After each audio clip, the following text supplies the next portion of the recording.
anak kita sebagai orang tua, terutama, atau terkait anak-anak kita. Karena anak-anak sekarang ini kan sebetulnya gini, Mas Givari, mereka itu beda ya. Kalau zaman saya kuliah dulu, saya kalau mau telepon dosen saya aja, itu saya harus mikir tuh, ini timingnya pas nggak gitu, atau apakah saya mengganggu atau apa gitu. Jadi banyak hal yang saya pertimbangkan tuh. Tapi kalau sekarang itu saya ngerasa menjadi dosen ini mulai dari 2008, kedekatan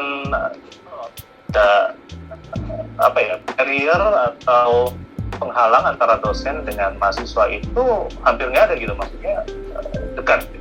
Dan saya juga melihat ini tidak hanya dari sisi saya sebagai dosen dan mengajar mahasiswa, ini juga terjadi dari, saya melihatnya dari para guru yang mengajar di SMA, mungkin Bu Eni, dan di SMP seperti itu ya. Nah, di sini yang kita harus pahami adalah sebetulnya kedekatan kita dengan anak-anak itu adalah bisa jadi membuka peluang kita untuk membantu mereka.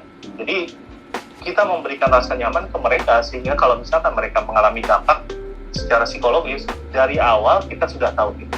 Jadi jangan sampai wah ini orang bunuh diri gitu ya. Karena misalkan apa, stres. Ada saya ambil contoh misalkan satu orang yang sangat perfeksionis, dibully sedikit karena nilainya jelek, end up-nya bunuh diri gitu ya, seperti itu. Nah, hal-hal seperti itu kita cegah apabila mereka terbuka dengan kita.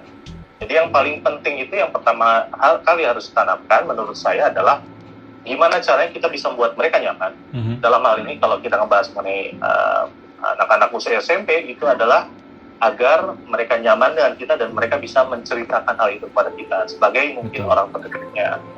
Dan terapi itu memang tidak bisa sehari 2 hari, Mas Givari. Itu mesti pelan-pelan, banyak faktor ya, atau banyak hal ya. Mungkin kalau saya, karena saya beragama Islam, saya akan menganjurkan anaknya untuk kamu rajin sholat deh, rajin beribadah, rajin berdoa, insya Allah Allah akan memberikan penyembuhan secara psikologis gitu ya, kalau kamu berdoa gitu. Tapi dari sisi hal lain ya, mungkin dengan mereka bercerita, setidaknya mereka akan mendapatkan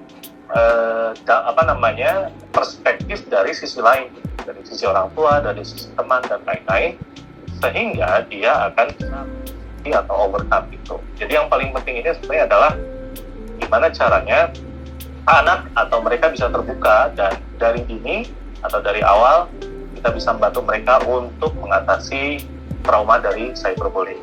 Demikian Mas Givari. Baik, tentunya kalau menurut Pak Agung tadi, kalau boleh saya sederhanakan, itu adalah lebih baik mencegah daripada mengobati ya. Kita bangun kedekatannya, meskipun saat ini kondisi mungkin lagi pandemi ya agak berat ya, tapi bisa dibangun relationship itu antara guru dan murid, atau kalau seperti Pak Agung tuh dosen dengan mahasiswa yang tentunya profesional tapi juga caring gitu. Nah, kalau misalnya sudah sampai di titik trauma, tentunya akan membutuhkan expertise pada bidang tertentu. Namun tetap aja ya, ke komunikasi dari orang tua ke anak atau seseorang yang mendampingi kepada anak tersebut yang terkena menjadi korban bully itu sangat penting ya Pak ya. Benar sekali Mas Givari.